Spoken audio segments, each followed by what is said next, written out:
Role of cell membrane या function of cell membrane. Last lecture में हमने इसका स्ट्रक्चर स्टडी किया था और इसकी जो बेसिक केमिकल कंपोजिशन है उसको स्टडी किया था। अभी हम देखेंगे कि what is the function of cell membrane.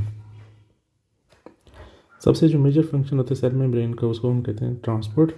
उसके अलावा भी इसके कुछ फंक्शन हैं बट वो डायरेक्टली इनडायरेक्टली इसी के साथ रिलेट करते हैं। सेल रिकग्निशन में, सेल सिग्नलिंग में भी इसका रोल है, बट मेजर इज़ ट्रांसपोर्ट। तो ट्रांसपोर्ट इसमें किस तरह की होती है? ट्रांसपोर्ट इसमें एक मॉलिक्यूलर लेवल पे है जो कि हम फर्दर ग्रुप कर सकते हैं एक्टिव एंड पैसिव। एक्टिव जिसमें एनर्जी रिक्वायर्ड है और पैसिव जिसमें एनर्जी रिक्वायर्ड नहीं है। और उसमें पैसिव में फर्दर टाइप्स आ जाती हैं, डिफ्यूजन और ऑस्मोसिस। इसमें हम फर्दर कैटेगराइज करते हैं अभी। Second type is bulk transport जो कि लार्जर मॉलिक्यूल्स की ट्रांसपोर्ट है जिसमें मेम्ब्रेन के अक्रॉस मॉलिक्यूल्स इजीली मूव नहीं करते बल्कि उसके लिए मेम्ब्रेन को फोल्ड होना पड़ता है जो कि नॉन डिफ्यूजिबल पार्टिकल्स है उनकी फोल्डिंग के लिए होते हैं। तो this kind of transport is called as bulk transport. Bulk transport को हम फर्दर ग्रुप कर सकते हैं इनटू एंडोसाइटोसिस और exocytosis. Inside the cell and endocytosis or outside the cell exocytosis. Endocytosis is further grouped into phagocytosis and pinocytosis based on what kind of material is this. अगर liquid है तो pinocytosis है, अगर solid particles है तो phagocytosis. So let's dive into the detail. Molecular transport is transport across the membrane. इसमें membrane के across transport होगी, थ्रू स्पेसिफिक चैनल्स भी हो सकती है और थ्रू फास्फोलिपिड लेयर भी हो सकती है। पैसिव ट्रांसपोर्ट क्या है जिसमें एनर्जी रिक्वायर्ड नहीं है क्योंकि ये हाई से लो कंसनट्रेशन की तरफ होती है। इसमें नॉर्मली मूवमेंट होती है from area of high concentration to the area of low concentration. जो कि हाई से लो होती है तो इसमें एनर्जी की रिक्वायरमेंट नहीं होती। जो एनर्जी चाहिए भी होती है वो सिस्टम खुद ही उसको जनरेट कर लेता है। तो एक्सटर्नल एनर्जी या उसको कोई एनर्जी फैक्टर नहीं रिक्वायर्ड कि इसको पुश किया जाए इस प्रोसेस को होने के लिए।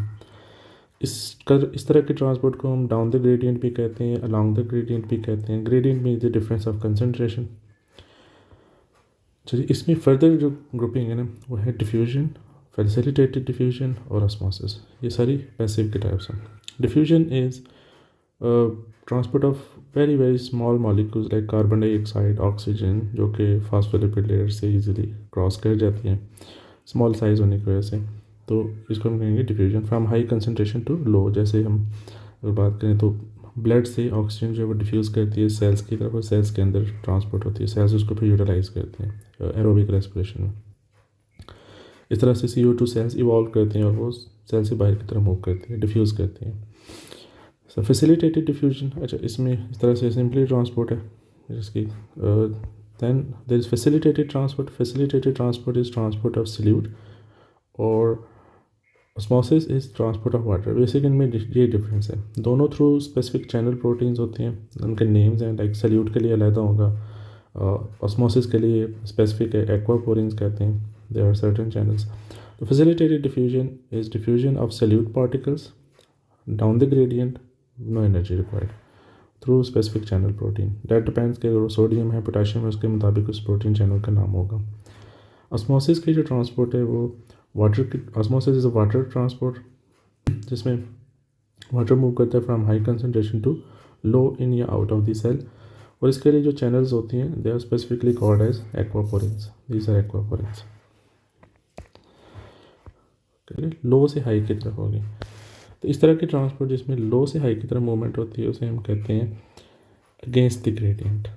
It's a transport of molecules across the membrane but against the gradient. Energy के अब इसमें एनर्जी रिक्वायर्ड होगी क्योंकि लो से हाई की तरफ जा रहे हैं, from low concentration to high concentration. Energy is required and that is provided by the cell.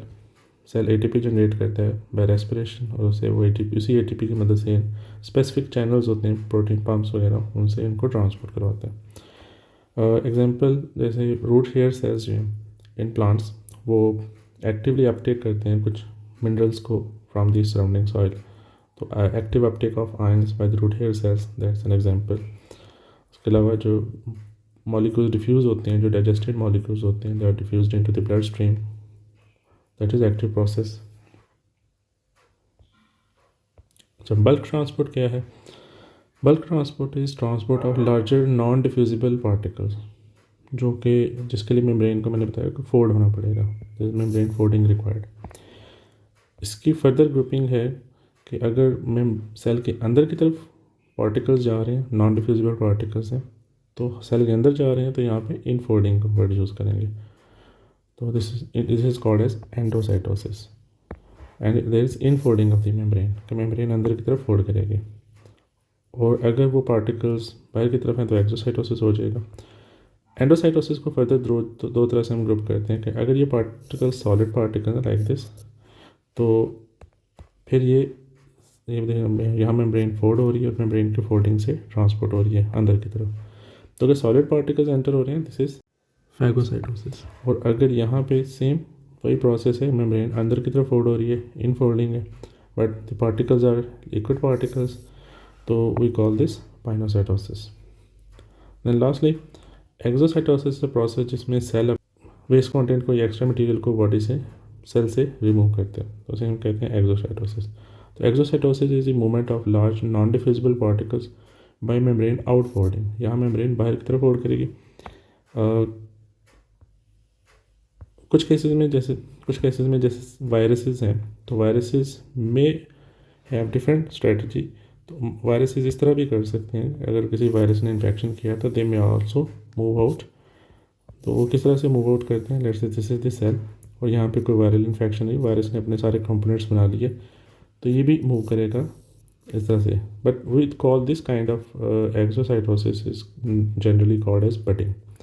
तो बहरहाल हम इसको भी रहने देते हैं। सेल मेम्ब्रेन के ये कुछ फंक्शंस हैं, it's not a boundary only. इसमें ट्रांसपोर्ट का फंक्शन सिर्फ हमने डिस्कस किया। इसके अलावा ये प्रोटेक्शन पर्पस में भी इन्वॉल्व है, cell communication, cell to cell signalling, cell आपस में लिंक्स होते हैं उसमें भी इन्वॉल्व है, और एक सेल का एक यूनिक एनवायरनमेंट जो अंदर प्रेजेंट होता है ये उसको मेंटेन करते हैं। Thank you so much.